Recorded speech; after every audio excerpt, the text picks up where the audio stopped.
네, 안녕하세요. 이번 시간부터는 책임화재 기술보험의 기출문제, 10년간의 기출문제를 풀어보면서 이론 및 실전 계산 문제를 정립하는 그런 시간을 갖도록 하겠습니다.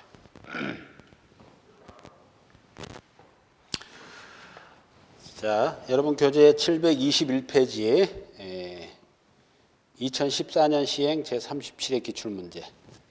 여기 사실상 이제 제도가 바뀌고 나서 1회 문제입니다. 1회.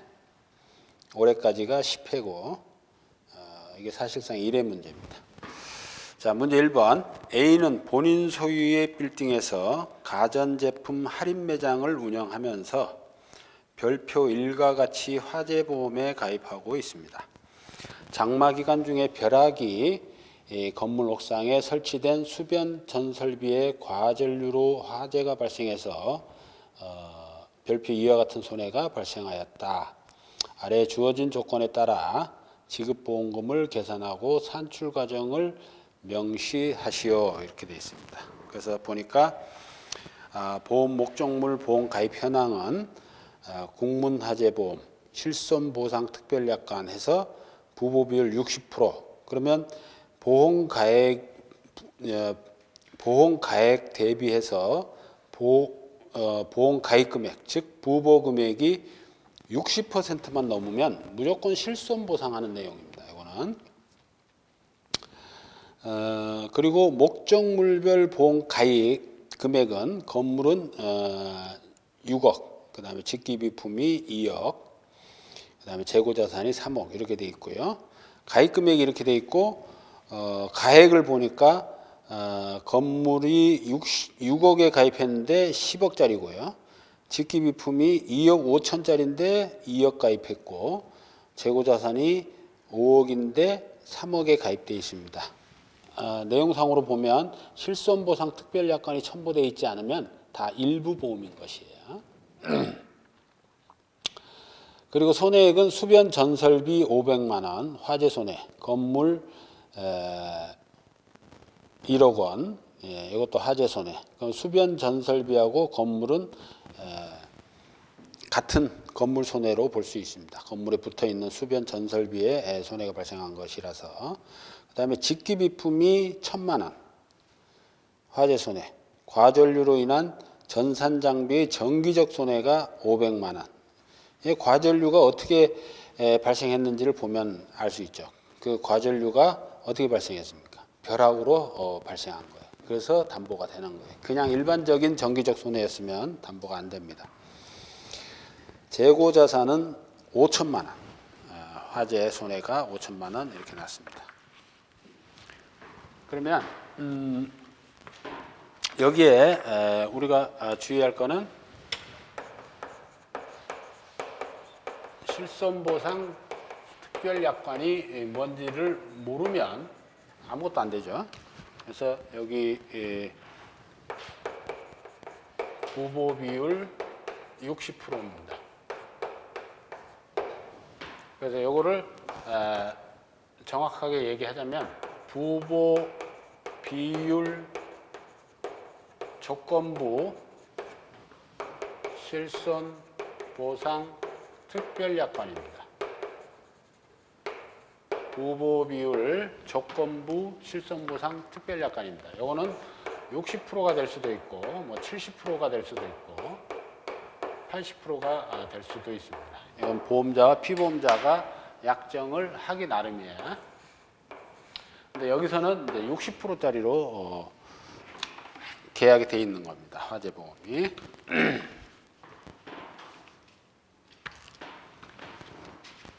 자, 이런 문제가 이제 계산 문제가 20점이 나왔는데 20점이 요거는 이제 계산 문제에 따라서 만 20점이 배부됐어요. 이런 문제가 아주 좋은 문제인데 수험생 입장에서는 계산만 잘하면 되니까 뭘 자꾸 약수를 하고 계산하시오 뭐 이런 게 이제 어려운 거예요. 그렇다 하더라도 답안을 작성할 때는 이런 내용들을 써줘야 됩니다. 이런 내용들을. 처음에 담보 책임의 뭐 검토를 해보자. 이게. 검토를. 그럼 여기 지문에 나온 사고가 화재 사고 이전에 벼락 사고. 벼락으로 인해서 화재가 발생하고 두 가지가 다 발생했죠. 그럼 화재 보험에서 담보하는 위험이 바로 화재, 벼락을 포함한 요 화재 손해를 담보한단 말이야. 두 가지 위험이 다 노출된 상황에서 화재가 나서 손해가 발생했습니다. 제가 수업 시간에 얘기했듯이 요거를 쓸 때는 화재 보험이 화재, 벼락 이렇게 열거를 해서 하기 때문에 요걸 열거 책임주의라고 합니다. 열거 책임주의. 열거된 위험 외에는 담보하지 않는 거예요. 열거 책임주의. 그리고 제가 뭐라고 했습니까? 위험 보편의 원칙이에요.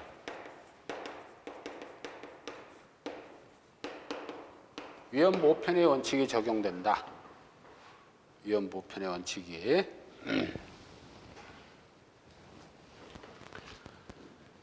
자, 위험 보편의 원칙은 뭐라고 그랬어요?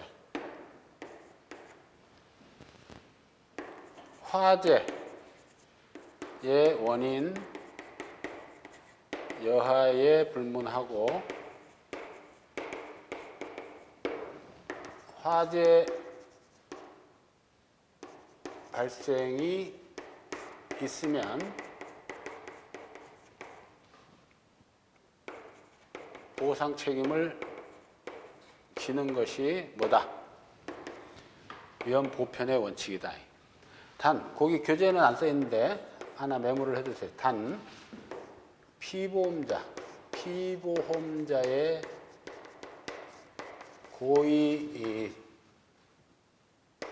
중과실 사고 등 면책 사유로 인한 경우는 제외. 면책 사유로 인한 경우는 제외. 이렇게 가로 열고 보상 책임을 진다. 자, 화재 보험에서는 위험 보편의 원칙에 따라 원인 여하를 불문하고 화재, 벼락 포함해서 화재가 발생하기만 하면 그로 인한 손해를 보상한다. 거기 가로 열고 단 피보험자의 고의 사고 등 면책 사유로 인한 경우는 제외한다. 이렇게 써두시면 좋을 것 같습니다. 그리고 사안의 경우는 벼락으로 인한 화재 사고를 담보하는 것은 물론 벼락에 의한 직접적인 목적물의 파손도 담보한다. 자, 화재하고 벼락 두 개를 담보한다고 그랬잖아요. 다만 벼락으로 인한 간접적인 전자기기 손해는 보상되지만 벼락과 관계없는 정기적 사고는 보상되지 않습니다. 여기 아까 과전류 손해 중에서 과전류로 인한 정기적 손해가 발생했어요. 이 과전류가 뭐 때문에 일어났어요? 벼락 때문에 일어났다. 이런 것들은 벼락이라는 담보 위험하고 직접적인 관계가 있으니까 당연히 보상 책임을 진다. 그리고 벼락과 관계없는 정기적 사고, 즉 타나 용융 등의 손해는 보상하지 않는다. 전깃줄이 타거나 벗겨지거나 뭐 이런 것들. 그래서 벼락은 고압의 내운과 지상물 사이의 방전 현상입니다. 전기가 막 흐르는 거죠. 하늘하고 지상물 사이에서 일어나는 고압의 내운과 지상물 사이의 방전 현상입니다.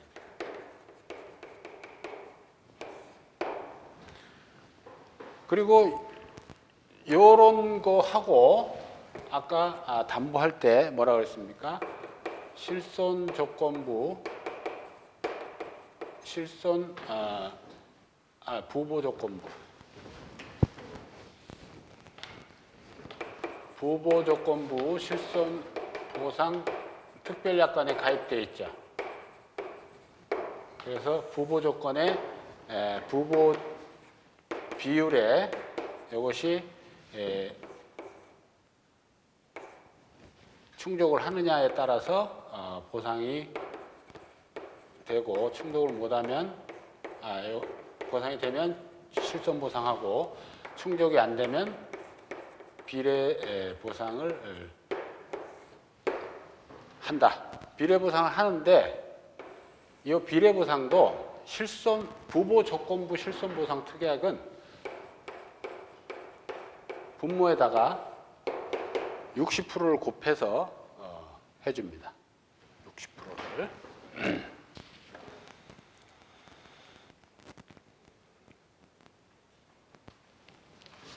부보 비율 조건부 실손 보상 특별약관은 우리 수업 시간에 했던 제조달가액 담보 특별약관처럼 80% 이상이면 실손 보상, 80% 미만은 얄짤 없이 비례 보상. 요 조건이 아닙니다. 부보 비율 조건부는 요 부보 비율대로 해주는 거예요. 60%면 60%, 70%면 70%, 80%면 80%. 요것대로 비례 보상도 한다. 자, 이런 내용들을 다 언급을 해주고 실제로 이제 계산을 한번 해보죠. 제가 메모해드리는 거는 다 키워드입니다. 키워드니까 이거 다 기억을 하셨다가 그거를 메모를 해놓고 답을 쓰시면 돼. 자,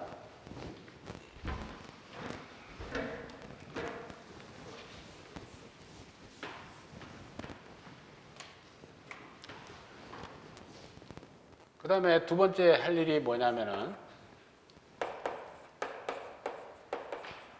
목적물별 뭐예요? 지급보험금의 계산.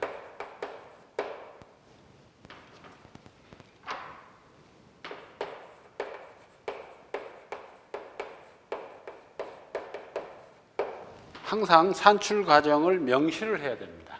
이유도 달아야 되고. 자, 그러면 제일 첫 번째 손해 뭐 있었어요? 건물 손해 있었죠. 건물 손해. 건물 손해는 얼마가 있었냐면은 수변 전설비하고 건물 자체 손해 해가지고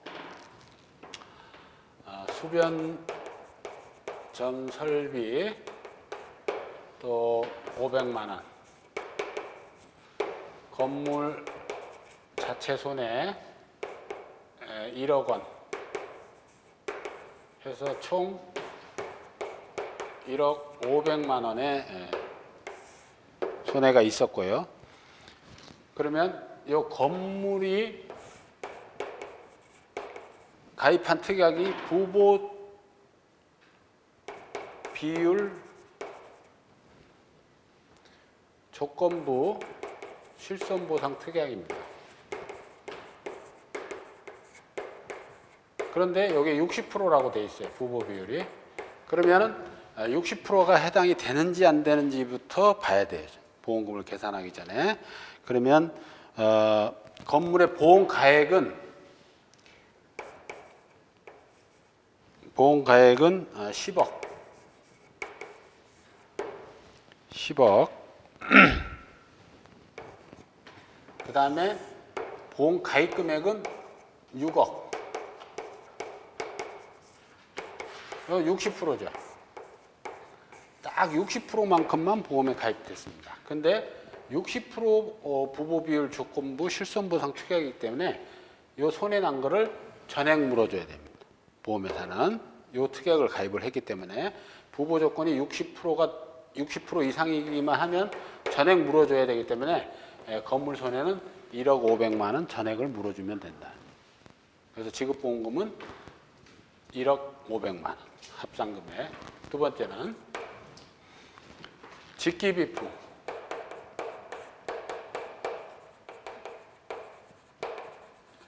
직기비품 손해. 직기비품이 얼마예요? 손해가 화재 손해가 1,000만 원, 500만 원에서 화재 손해 500만 원. 과전류로 인한 정기적 손해가 반대로 여기 1,000만 원, 이게 500만 원. 그래서 1,500만 원의 손해가 발생을 했습니다.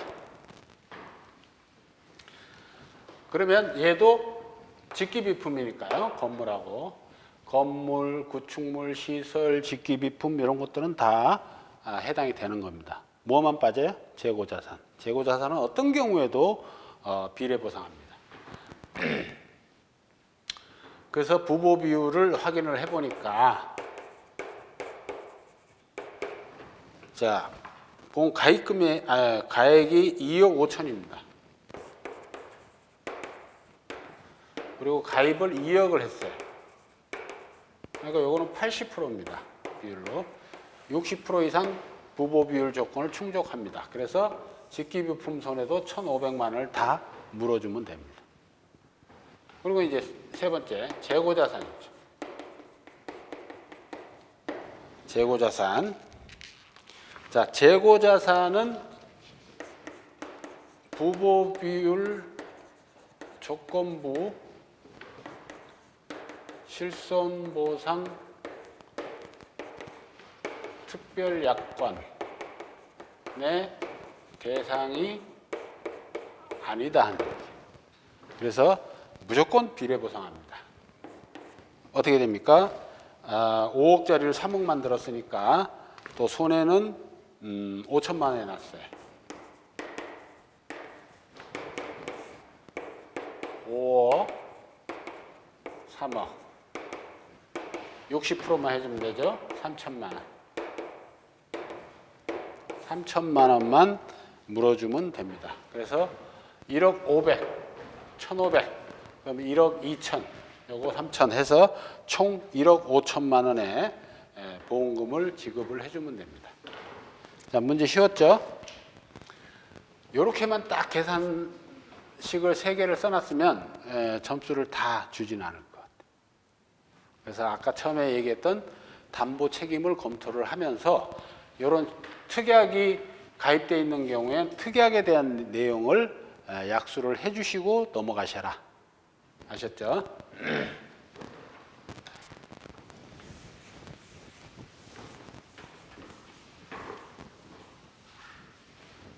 문제가 1의 문제다 보니까 조금 쉽게 나온 측면이 있긴 한데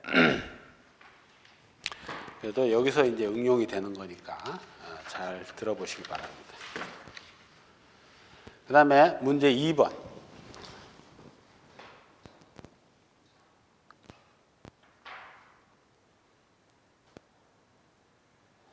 영문 영업 배상 책임보험 CGL Commercial General Liability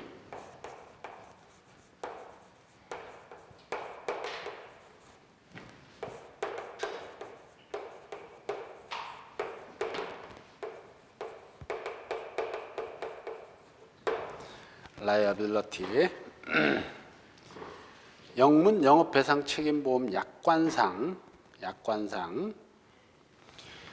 보상하는 손해가 발생하여 별표와 같이 손해액이 산정되었다. 제가 수업 시간에 영업 배상 책임 쪽에서 계산 문제가 가끔 나온다 해갖고 사례 문제를 한번 한 적이 있을 거예요. 이런 식으로 나온다 하는 얘기입니다. 보험 조건상 보상 한도액이 10억 원. 이거는 총 보상 한도액이 10억 원. 한 사고당 보상 한도액도 10억 원. 한 사고당 총 보상 한도 aggregate limit 요것이 10억 원입니다. 10억 원.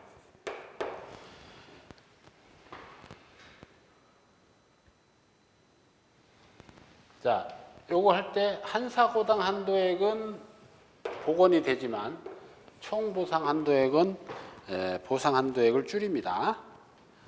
제가 얘기했었죠. 자, 내용을 보니까 공제 금액은 100만 원입니다.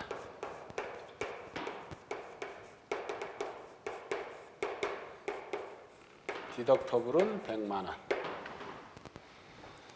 그 별표를 보니까 커버리지 A 해서 Bodily Injury and Property Damage Liability 해서 판결 금액 커버리지 A 커버리지 A에서 담보하는 손해는 뭐라고 그랬어요? 신체 장애, 재물 손해 이 두 가지를 담보하는 게 커버리지 A입니다. 커버리지 A. 자, 커버리지 B는요. 광고 침해, 인격 침해, 손해를 담보합니다. 커버리지 C는요. 메디컬 페이먼트에서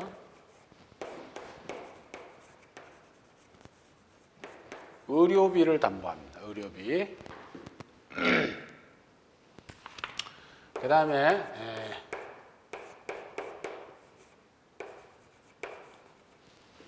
supplementary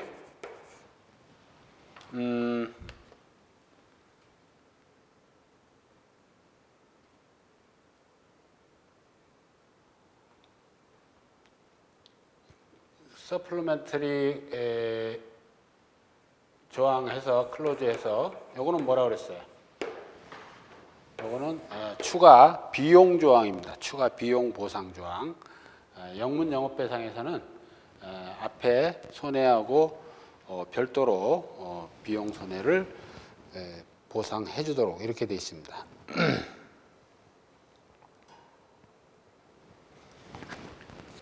자, 그러면은 지문에 나온 게 뭐냐면 커버리지 A로 인한 거, 커버리지 A로 나눈 거.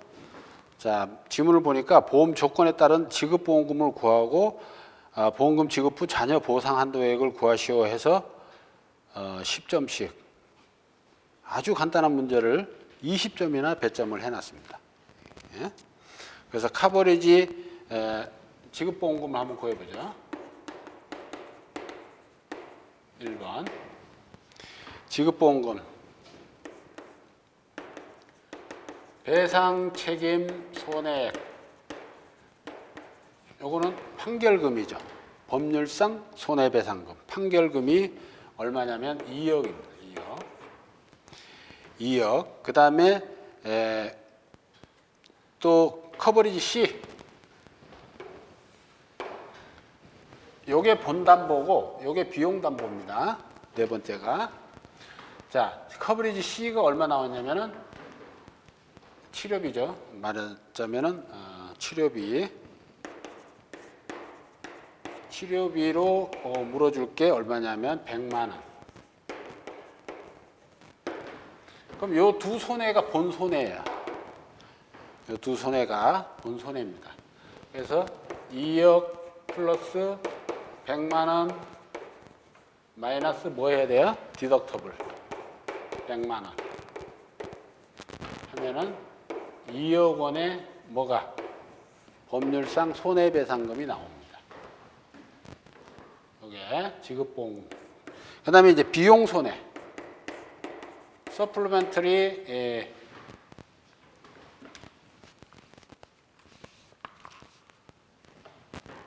비용 조항에 따라서 비용 손해를 이제 물어주면은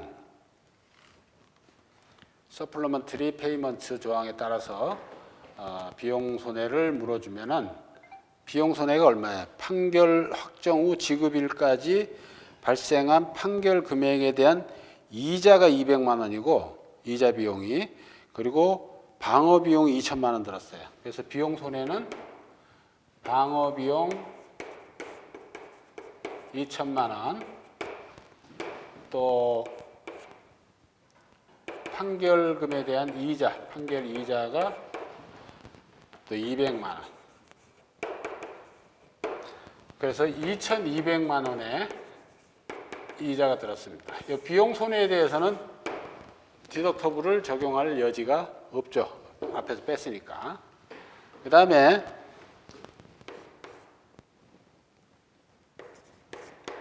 지급보험금은 얼마야 그러면? 법률상 손해배상금. 제가 배상 책임에서는 뭐라고 그랬습니까? 법률상 보상하는 손해가 손해배상금. 두 번째 비용 손해 해가지고 손, 권, 협, 방, 공 그랬죠. 이 두 가지가 뭐냐면은 우리가 보상하는 손해입니다. 그래서 배상 책임 손해에서 보상하는 손해에 대해서 약수를 하시오 그러면 요거를 써줘야 돼요. 요거를 법률상 손해배상금은 판결금이든 판결금액이든 당사자 간의 합의 금액이든 뭐 조정 금액이든 어떤 이름이 붙어도 당사자 간의 합의된 금액은 뭐다? 법률상 손해배상금. 비용 손해는 손해방지 비용, 권리보전, 행사비용, 그리고 피보험자 협력비용, 그리고 방어비용, 공탁보증보험료. 요거는 보상 한도액과 관계없이 보상합니다. 손해방지 비용, 권리보전, 행사비용, 피보험자 협력비용은 보상 한도액과 관련이 없고 그 추가해서 해주고 이 방어비용하고 공탁보증보험료는 어떻게 보상 한도액 내에서 그 비율에 해당하는 만큼 무슨 비율이에요? 보상 한도액과 손해배상 청구액 요 비율에 따라서 보상을 해주되 뭘 한도로? 요거는 보상 한도액 내에서 요 송권역, 손해방지 비용, 권리보전 행사비용, 협력비용은 보상 한도액에 추가해서 요건 내에서 요건 추가해서 이렇게 보상을 해주도록 되어 있습니다. 다 공부했던 거죠?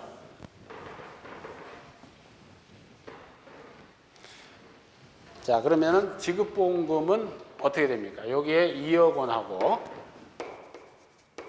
여기에 비용손해 2,200만 원하고 해서 2억 2,200만 원이 보상금이 됩니다.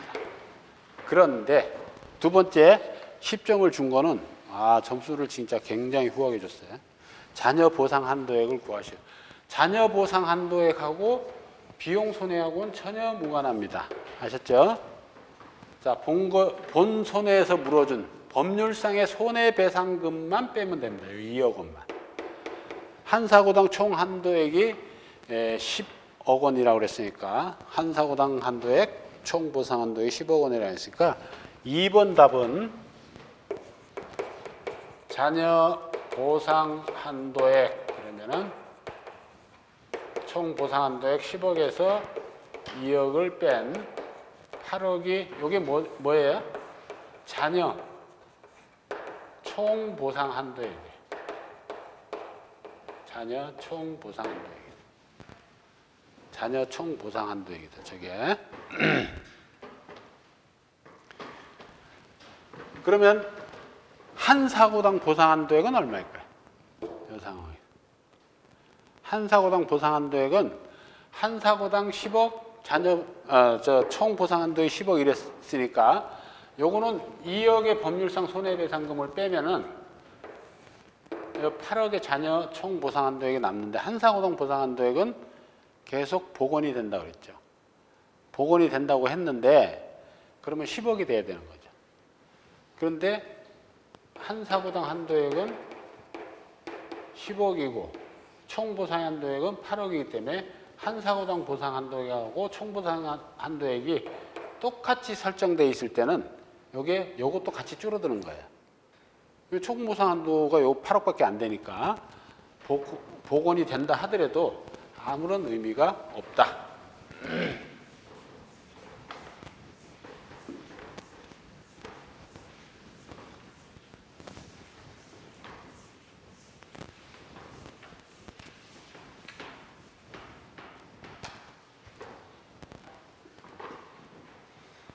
자, 잘 이해를 하셨죠? 그래서 카버리지 A, 카버리지 B, 카버리지 C, 영문 CGL에서는 이 세 가지는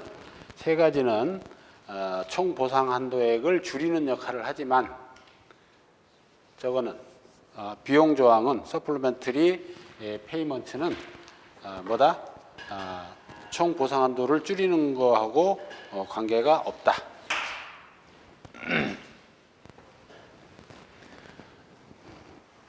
자, 그 다음에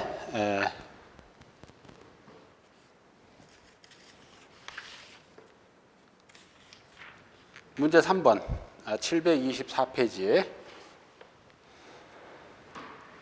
최근 카드사의 대규모 고객 정보 및 신용 정보 유출로 빚어진 사태가 사회 문제로 대두됨에 따라 정부는 이에 대한 대책의 하나로 금융기관의 보험가입을 의무화하는 내용의 대책을 발표하기도 하였다. 현재 국내에서 금융기관 및 전자금융업자에 대해서 보험가입이 의무화되어 있는 전자금융거래배상책임보험의 담보 내용 및 면책 위험을 설명하시오. 그래서 우리 이 책임보험 부분에 거의 끝머리에 공부했던 전자금융거래배상책임보험을 공부했는데 그 내용이 그대로 시험 문제 나옵니다. 자, 한번 더 복습하는 차원에서 금융거래 배상책임보험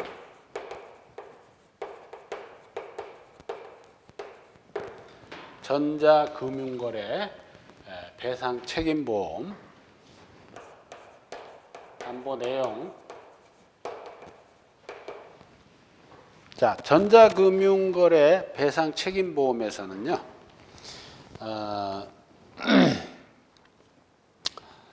전에 제가 접근 매체다 이런 소리를 했었는데, 접근 매체는 개인 카드 번호라든지 주민번호라든지 아니면 인증번호라든지 이런 것들이 접근 매체예요.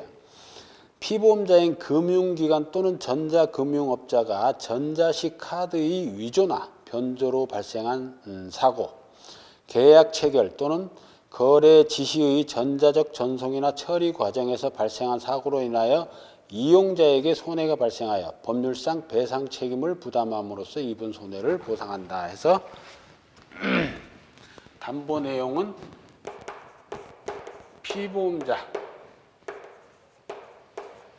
피보험자가 금융기관입니다. 전자금융거래 배상책임 금융기관이에요. 피보험자가 금융기관입니다. 이 피보험자, 즉 금융기관 내에서 어떠한 일이 일어났을 때, 다시 말하면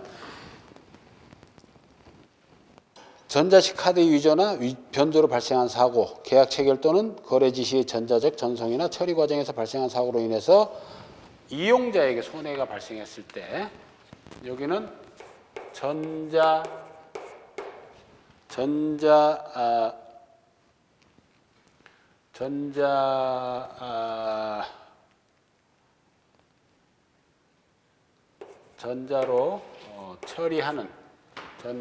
처리하는 금융거래입니다. 전자로 금융거래를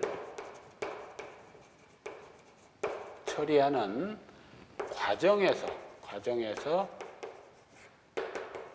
발생한 사고로 이용자에게 배상 책임 손해가 발생했을 때 보험회사에서 담보하는 그런 내용입니다. 다시 한번 읽어드리면, 금융기관 또는 전자금융업자, 즉 피보험자가 전자식 카드의 위조나 변조로 발생한 사고, 계약 체결 또는 거래 지시의 전자적 전송이나 처리 과정에서 발생한 사고로 인하여 이용자에게 손해가 발생하여 법률상 배상 책임을 부담함으로써 입은 손해를 보상한다 이랬습니다. 그런데 수업 시간에 제가 뭘 알아두라고 했냐면, 시험에 나올 거 같다고 했냐면 그 사고 내용입니다. 말하자면 전자로 금융거래를 처리하는 과정에서 발생하는 그런 사고 내용입니다. 여기 보면은 전자식 카드의 위조나 변조, 전자식 카드의 위조나 변조, 그 다음에 계약 체결 또는 거래 지시의 전자적 전송 또는 처리 과정에서 발생한 사고. 자, 요거를 알아두셔야 담보 내용을 쓸 수 있습니다. 전자식 카드의 위조나 변조. 제가 항상 담보 위험이 뭔가를 잘 기억을 하시라. 전자식 카드의 위조나 변조, 계약 체결 또는 거래 지시의 전자적 전송 또는 처리 과정에서 발생한 손해. 요거는 생각이 안 나도 요거는 뒤에서 나와요. 전자적 전송 또는 처리 과정에서 발생한 사고, 전자식 카드의 위조나 변조. 이런 걸로 인해서 이용자에게 손해가 발생했을 때 부담하는 법률상 배상 책임 손해를 담보하는 것이 바로 전자금융거래 배상 책임 보험이다. 그래서 여기는 조금 어렵게 냈죠. 그냥 못 쓴 학생들이 많아요. 그러니까 면책위험을 쓰셔야 돼요.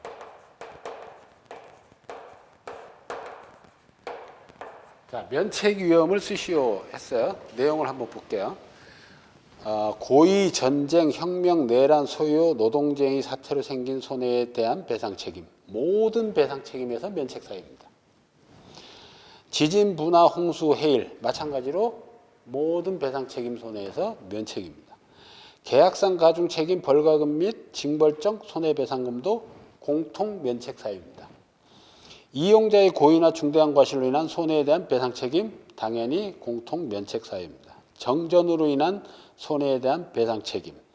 전자식 카드 이외의 접근 매체가 이용자 이외의 제3자에 의해서 이용되어 발생한 손해, 그리고 모든 간접 손해, 전자식 카드의 도난, 분실로 발생한 손해에 대한 배상 책임 해서 교재를 보시면 책임보험, 배상 책임보험 공통 면책 사유가 있습니다. 8가지가. 그거는 잘 읽어보고 기억을 해두시고, 여기 전자금융거래에서 추가된 거는 뭐냐면 정전으로 인한 손해에 대한 배상 책임, 전자식 카드 이외의 접근 매체가 이용자 이외의 제3자에 의해 이용되어 발생한 손해, 또 전자식 카드의 도난, 분실로 발생한 손해에 대한 배상 책임. 요거 3가지 정도가 추가된 겁니다. 그래서 저는 이제 면책 위험은 다 외우라고 하지는 않는데 그 배상 책임 부분 공통 면책 사유 있습니다. 8가지. 그거는 꼭 알고 계시면 좋겠습니다. 자, 문제 4번. 패키지 보험의 debris removal and cost of cleanup extension, 그리고 국문 화재 보험의 잔존물 제거 비용을 비교하여 설명하시오 이랬습니다.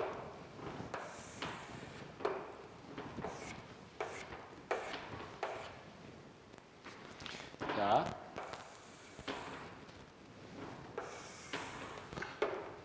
여기는 패키지 보험에서는 이제 debris removal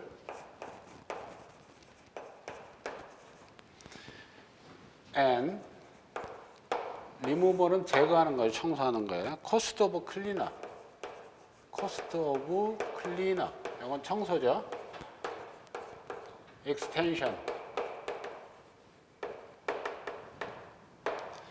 자, 잔존물을 제거하고 청소하는 데 들어가는 확장 담보를 말합니다. 장공일추, 소소, 특공건, 패키지 보험에서 10가지 확장 담보가 있다고 그랬죠. 장공일추, 소소, 특공건.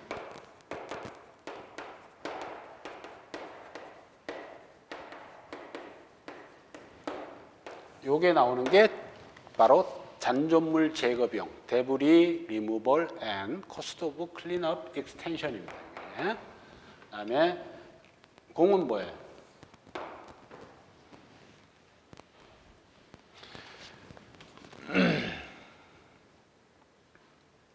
공은 뭐예요? 공은 뭐였죠?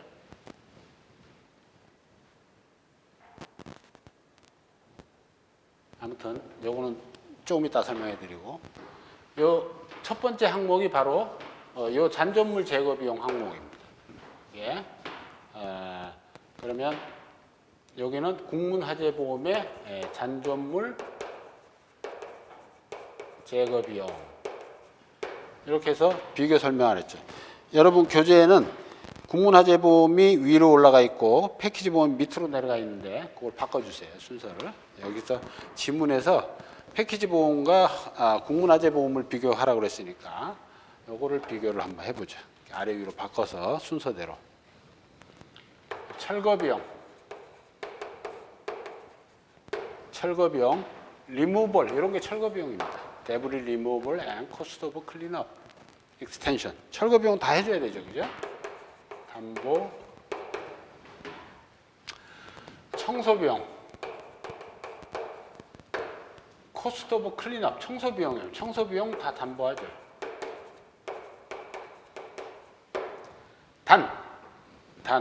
이 패키지 보험에서는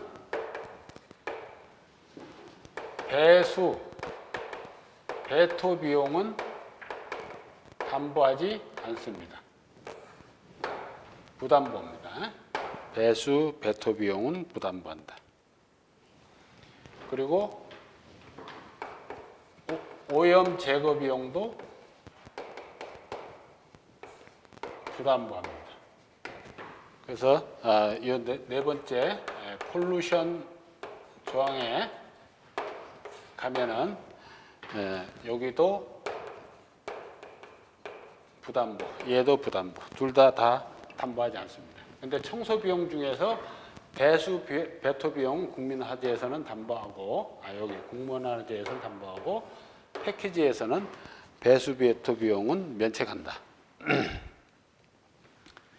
그리고 잔존물 제거 비용 조항에 보면 국문화재 보험에서 잔존물을 제거하고 청소하는 데 소요되는 비용의 상차 비용까지 보상한다고 그랬어요. 상차 비용까지. 근데 패키지 보면은 관련 문구가 없습니다.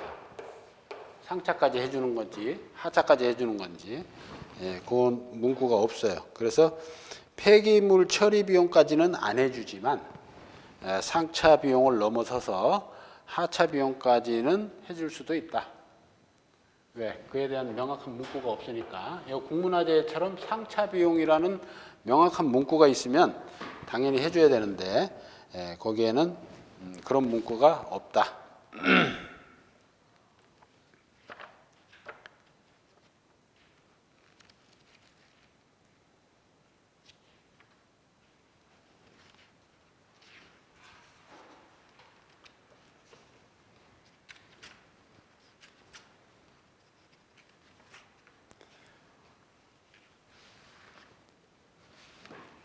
자, 여러분 교재 616페이지 한번 펴보세요. 그래서 패키지 보험에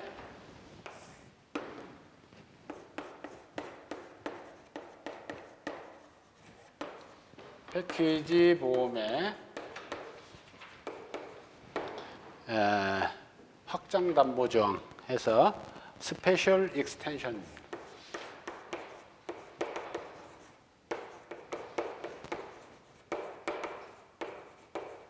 이게 바로 장공일추 소소특공권이다.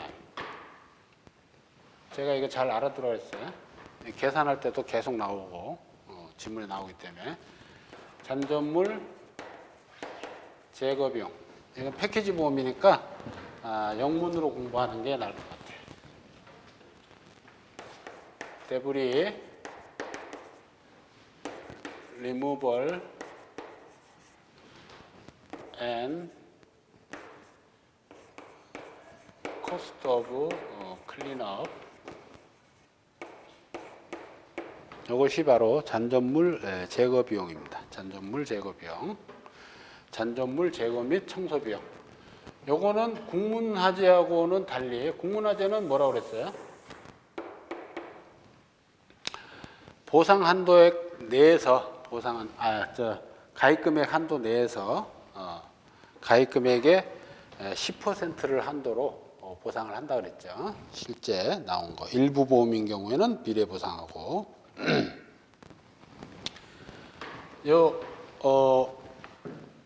패키지 보험에서는 별도의 보상 한도액을 설정한대. 보상 한도액을 설정해서 담보를 하고요. 담보를 하고 전체 보상 한도에 재물 손해 보상 한도를 초과하지 않는다. 재물 보상 한도에까지만 물어준다. 그 다음에 두 번째가 공권력 면책 조항입니다. authorities exclusion 공권력 면책 조항. 공권력에 의해서 발생하는 것들은 보상하지 않는다. 다음에 temporary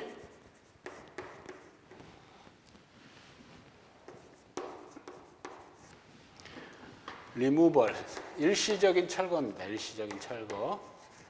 temporary removal 해서 청소나 개량, 수리 또는 유사한 목적으로 일시적으로 보험 목적물을 이동 또는 이동된 곳에서의 위험을 담보한다는 얘기입니다. 일시적인 철거를 담보한다. 뭐 때문에? 청소, 개량, 수리 또는 이와 유사한 목적으로 목적물을 이동하던 중 또는 이동된 곳에서의 위험을 담보한다. 일시적입니다. 그러니까 영구적으로 움직이거나 이런 것들은 당연히 담보되지 않습니다. 네 번째는 추가 재산 조항이죠. 장공 1추에서 추가 재산 조항. 캐피탈 에디션.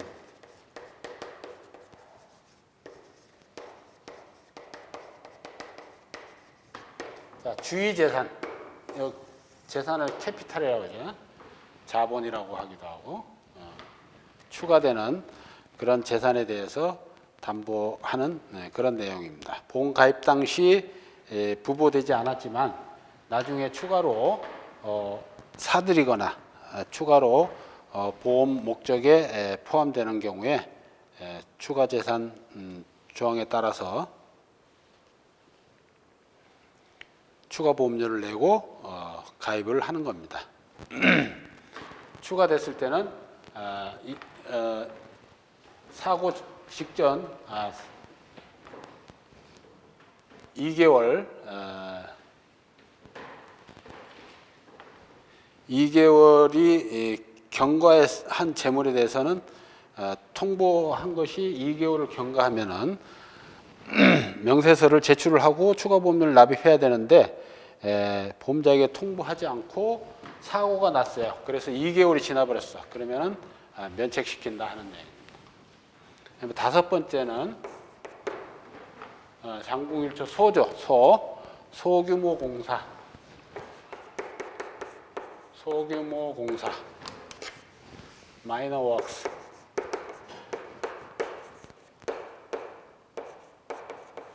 소규모 공사, 마이너 워크스에서 소규모 공사 조항에 따라서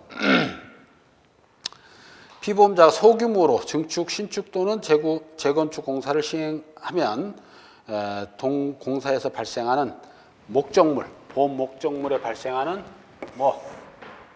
직접 손해 이것만 담보하는 내용입니다. 여섯 번째, 소방비용.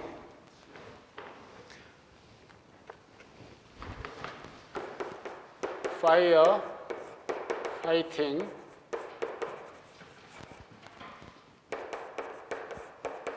expenses. 불 끄는 데 들어가는 비용이죠. 불 끄는 데 들어가는 비용, 소화기를 썼으면 소화기 재료를 충전하는 비용, 이런 것들을 해준다 하는 내용입니다. 인건비까지도 들었으면 인건비까지도 보상을 해줍니다. 그래서 소방 또 진화에 소요된 자재비, 인건비 등을 보상하는 내용이 바로 소방비용 담보 내용이다. 특별비용 담보해서 expediting expenses. 7번째죠.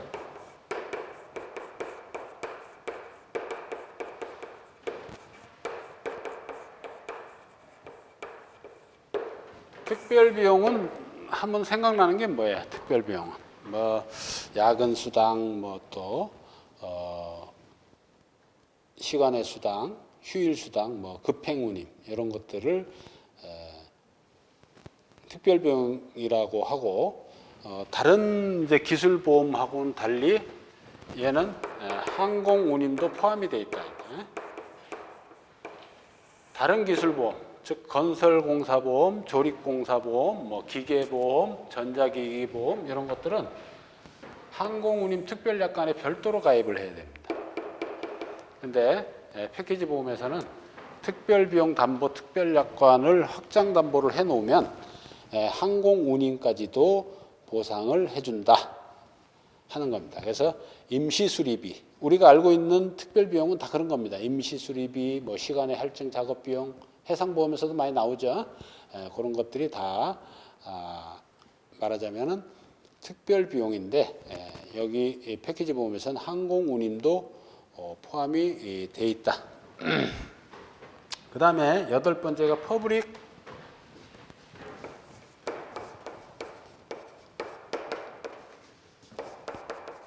오사르티즈 해서 공공기관 조항이라고 합니다. 공공기관 조항. 이건 뭐냐면 담보하는 사고로 인해서 재산이 손해를 입어 복구해야 할 경우 이 복구와 관련된 제방 규정, 법령을 지키기 위해서 법령을 지키려고 하니까 똑바로 가지를 못하고 옆으로 틀어서 가야 되고, 이러면 공사비가 추가되고 이럽니다. 그래서 공공기관 조항, 즉 제반 법률이나 규정을 준수함으로써 추가되는 비용을 보상하는 것이 공공기관 조항이다. 건축가, 조사자, 그 다음에 9번째는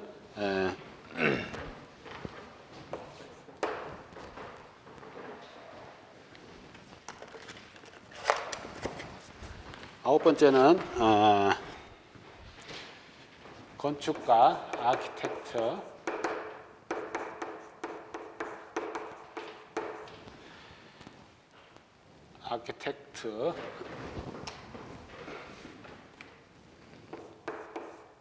그 다음에 조사자, 서베이어, 그 다음에 또 뭐가 있을까요? 컨설팅 엔지니어,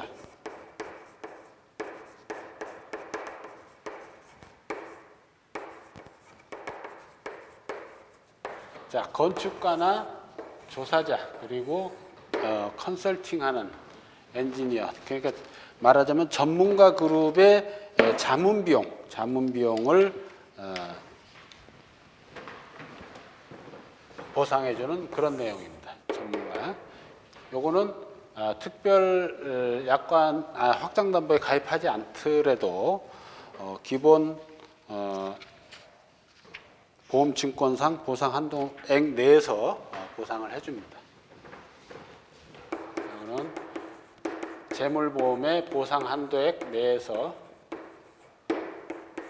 기본 증권에 포함되어 있다.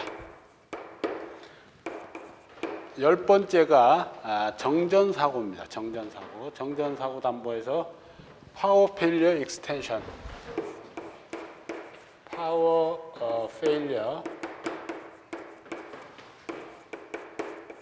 익스텐션. 자, 정전, 동력이 고장나서 일어나는 사고, 이거는 뭐 기본 담보 사항입니다.